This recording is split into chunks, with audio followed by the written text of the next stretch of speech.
കുവൈറ്റിൽ നിന്നും കടമെടുത്ത് മുങ്ങിയ മലയാളികൾ കുടുങ്ങുമോ? കുവൈറ്റിൽ നിന്നെടുത്ത ബാങ്ക് വായ്പ തിരിച്ചടയ്ക്കാതെ ഇന്ത്യയിലും മറ്റു രാജ്യങ്ങളിലും കഴിയുന്നവർക്കെതിരെ കേരള പോലീസിന് എന്ത് ചെയ്യാൻ കഴിയും? ഇത്തരക്കാരെ എങ്ങനെയാണ് വിദേശ ബാങ്കുകൾ നേരിടുന്നത്? ഈ വിഷയത്തിൽ ഇന്ത്യൻ നിയമം പറയുന്നത് എന്ത്? ഇക്കാര്യത്തിൽ കേസെടുക്കാൻ കേരള പോലീസിന് എന്ത് അധികാരമാണുള്ളത്? കഴിഞ്ഞ ദിവസങ്ങളിലെ വാർത്തകൾ കണ്ടവർക്ക് ഇത്തരത്തിലുള്ള സംശയങ്ങൾ തോന്നിയിട്ടുണ്ടാകാം. ഇക്കാര്യം പരിശോധിക്കാം. 800 നഴ്സുമാർ ഉൾപ്പെടെ 1425 ഇന്ത്യക്കാർ ഗൾഫ് ബാങ്ക് ഓഫ് കുവൈറ്റിൽ നിന്ന് 2.55 കോടി ദിനാർ വായ്പ എടുത്തതിൽ നല്ല പങ്കും തിരിച്ചടച്ചിട്ടില്ല എന്നാണ് കേസ്.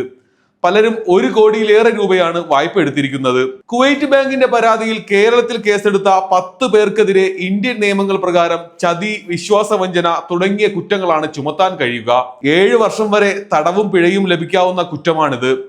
വായ്പ എടുത്തത് കുവൈറ്റിൽ നിന്നാണെങ്കിലും കേസും കോടതി നടപടികളും ഇന്ത്യയിൽ നടത്താൻ കഴിയുമെന്നാണ് ബാങ്കിന്റെ അഭിഭാഷകൻ വിശദീകരിക്കുന്നത്. അതേസമയം ഈടില്ലാതെ ഇത്രയും പണം വായ്പ കൊടുത്തത് എന്തിനാണെന്ന സംശയം പോലീസ് ഉദ്യോഗസ്ഥർ ഉന്നയിക്കുന്നുണ്ട്.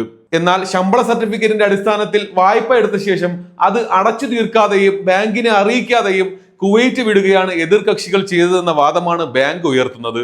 ലോൺ തിരിച്ചടയ്ക്കാത്ത കൂടുതൽ പേരുടെ വിവരങ്ങളുമായി അഭിഭാഷകൻ മുഖേന പോലീസിനെ സമീപിക്കാൻ ഒരുങ്ങുകയാണ് ബാങ്ക്. അങ്ങനെയെങ്കിൽ കൂടുതൽ പേർക്കെതിരെ കേസ് വരാം.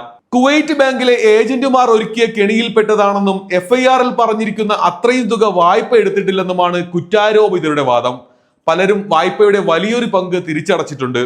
കോവിഡ് പ്രതിസന്ധിയിൽ ജോലി നഷ്ടമായതിനെ തുടർന്ന് പിന്നീട് മാസത്തവണകൾ മുടങ്ങിയെന്നും അവർ പറയുന്നു. ബാങ്കിന്റെ നീക്കത്തെ നിയമപരമായി നേരിടാനും ഒരുങ്ങുന്നവരുണ്ട്.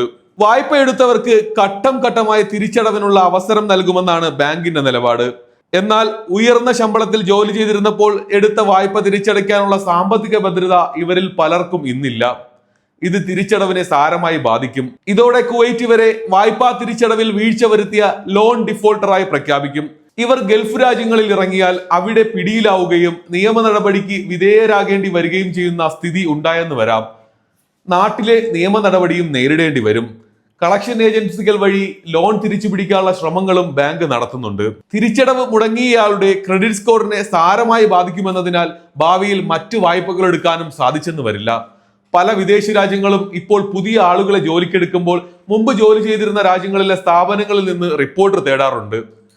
ഗുരുതര സാമ്പത്തിക കുറ്റകൃത്യങ്ങളിൽ പെട്ടവരാണെന്ന് കണ്ടെത്തിയാൽ മിക്ക സ്ഥാപനങ്ങളും ഇത്തരക്കാരെ പ്രോത്സാഹിപ്പിക്കാറില്ല.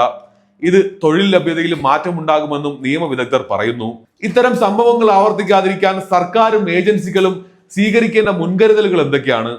നിങ്ങളുടെ അഭിപ്രായം കമന്റായി രേഖപ്പെടുത്താം.